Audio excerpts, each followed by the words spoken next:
Hello YouTube, this is Corbin22 here, back with another 100 point squadron build for Star Wars X-Wing Miniatures. Tonight we take a look at another Scum and Villainy build, this time one that my roommate has constructed and is actually quite effective. We had a few rounds of X-Wing earlier today, and with this build, basically most of the work was done by the Slave 1, but still, with this build he pretty much destroyed me flat out. So yeah, this is pretty much his new favorite build to work with. So what we have here is we have two ships. We have Palob Godali piloting a Hawk 290, and we have Boba Fett piloting a Fire Spray 31, otherwise known as the Slave 1. And from what I can tell, the focus behind the build is, well, Palob is mainly just there for the added support because of his ability and, of course, his actions and his turn and all that stuff. Whereas Boba Fett's probably going to be doing most of the hunting, so to speak.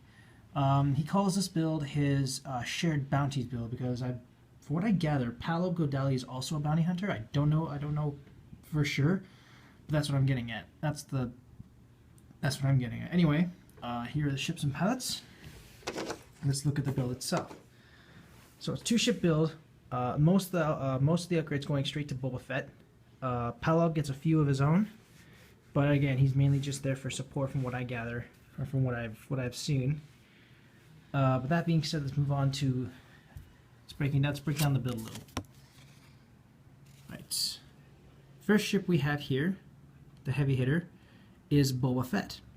He has a pilot skill of 8. He flies the Fire Spray 31 patrol craft. He has an attack value of 3, an agility value of 2, a hull value of 6, and a shield value of 4.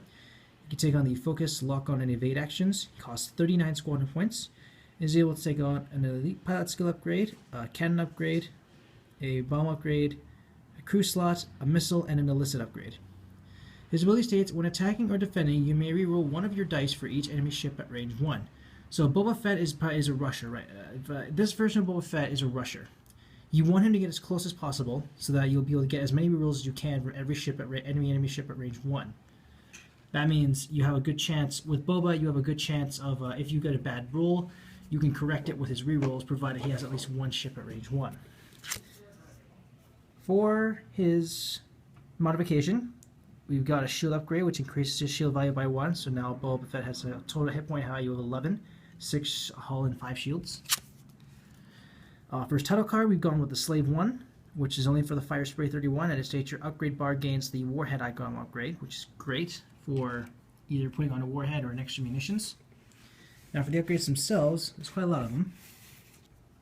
The elite pilot skill is Lone Wolf. Lone Wolf states, when attacking or defending, if there are no other friendly ships at range 1 to 2, you may reroll one of your blank results. So Lone Wolf combined with Boba Fett's ability to reroll with for every enemy at range 1 is pretty awesome. Or it's lethal, to say the least. Because Lone Wolf lets you reroll his blanks as long as he's the only one on the field, on the ship. As long as he's either far away from his allies, or is alone here on the battlefield. Because Lone Wolf will get him that reroll for any blanks, and then of course his ability will cover for any other unfavorable results that you get, so long as there are enemy ships at range 1. For his cannon, we've gone a heavy laser cannon, which has an attack value of 4, can be used at range 2 to 3. And it states, attack one ship. Immediately after rolling your attack dice, you must change all of your critical results to a focus result. Now, from what I've gathered, the heavy laser cannons, that effect only applies to the first initial attack, not to any modifiers. So if you roll any critical results upon your first initial roll, change them to hits, but if you have a focus, or if you have blanks and you have a target lock and you decide to re-roll, or use Lone Wolf for his ability, and you score critical, that critical does not change. So the changing all of your criticals to hits only applies on the first initial roll, not to any modifiers or rerolls, which is great.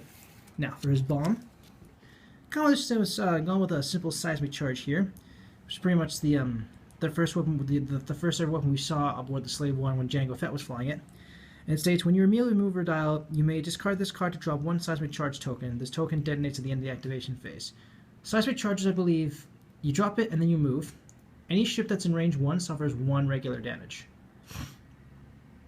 I believe that's the case. I don't know. I think it counts towards shield damage. Don't quote me on that. That's how we've been playing it. If I'm wrong, please let me know in the comments below. For his crew slot, we've gone with Outlaw Tech, which is only meant for Scum and Villainy only. And it states, after you execute a red maneuver, you may assign one focus token to your ship. So, with Outlaw Tech, it basically treats Boba Fett like Soontir Fel. He does a red maneuver, he gets stressed, but he gets a focus on top of that. Same kind of like with Soontir Fel's ability, where if he does a red, if he gets stressed, he is assigned a focus token.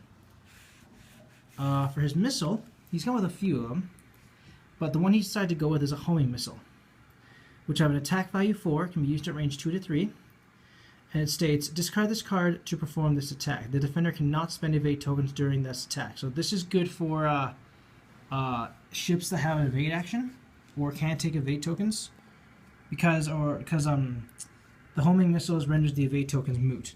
So they have to, the enemy has to rely on your the luck of the dice.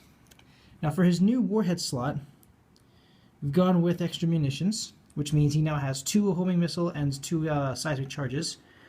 It states, when you equip this card, place 1 awareness token on each equipped missile, warhead, and bomb upgrade card.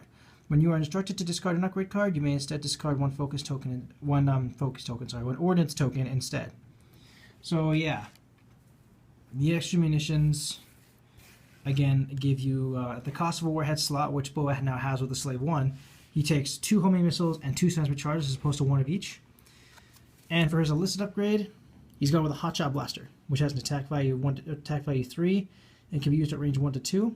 And it states, discard this card to attack one ship, even a ship outside your firing arc. So with a Hotshot Blaster, it's kind of a one-time use to cover for Boba's weaknesses, because one of Boba's greatest weaknesses, sure, he has an auxiliary firing arc that fires behind him, but he's still vulnerable to the sides. The Hotshot Blaster is kind of like a one chance. It's kind of like a one-shot fix to this, because you discard this card to attack from any angle at range 1 to 2 with the same attack value as Boba Fett's initial attack. But after you use it, you must discard it. So yeah, it's a one-shot thing. So my advice would be to use it when the enemy's close or close to death. Now I'll move on to his partner, Boba's partner, and that is Palab Godali. Palab Godali has a pilot skill of 5. He flies the HWK-290. He has an attack value of 1, agility value of 2, a hull value of 4, and a shield value of 1. He can take on the focus and lock-on actions. He costs 20 squadron points. He's able to take on an elite pilot skill upgrade, a turret upgrade, a crew slot, and an illicit upgrade. His ability states, at the start of the combat phase, you may remove 1 focus or evade token from an enemy ship at range 1 to 2 and assign it to yourself. So yeah, this is where Palab comes into play. As long as he stays within range 1 to 2 of his enemies, but outside of Boba Fett's range, he can take any he can take an enemy ship's focus token or evade token and assign it to himself, and then in turn he can use that for when he's being attacked, which of course also strips the enemy of their countermeasures, allowing for Boba Fett and quite possibly Palab to make a critical kill. Now, for his modification, he's also gone with a shield upgrade, which turns his shield value up to 2. For his elite pilot skill, we've gone with Adrenaline Rush, which states, when you reveal a maneuver, you may discard this card to treat that maneuver as a white maneuver until the end of the activation phase. So Adrenaline Rush is good for if you're doing red maneuvers, but you don't want to get stressed. It's a one-time shot. It's a one-time use only thing, so you got to make sure you make it count.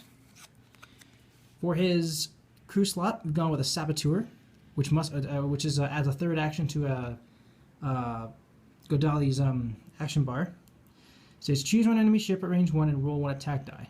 On a hit or critical result, choose 1 random face-down damage card assigned to that ship, flip it face up, and resolve it. So the Saboteur is good for enemies that are already damaged, because you can roll an attack dice on a hit or critical, take 1 of the enemy's face-down damage cards, flip it face up, and resolve its effect. So yeah, it's kind of like adding salt to the wound, so to speak. For his turret, gone with an Auto Blaster turret. This combined with Saboteur is deadly, because it states here, has an attack value 2, can be used at range 1, states attack 1 ship, even a ship outside your firing arc. Your hit results cannot be cancelled by defense dice. The defender may cancel critical hits before hit results. So here's how it works. Here's how the strategy behind this works. You get into position. You use Saboteur's effect and then attack with your Auto Blaster turret, because Auto Blaster has one attack more than your regular attack. You score 2 hits. You basically score 2 hits, and one of them is a hull damage hit. You then use Saboteur's ability. Choose one. You use Saboteur's ability to change. Oh wait, hang on. No, sorry. You attack with the Auto Blaster turret. Keep close to the enemy, so that you can use Saboteur the following round. Take that damage card and flip it face up if you land to score a hit or a critical result. And yeah, added to the fact that Palob can take focuses and evades and treat them on his own as his own is a pretty nifty ability. He's basically a thief, so to speak. So yeah, this is my roommate's shared bounties build. Its biggest strength is Boba Fett himself. Boba Fett is a tank. He's got a good attack, decent agility, and he has lots of hit points to go for him. His many upgrades can yeah, he has many upgrades that he can use for his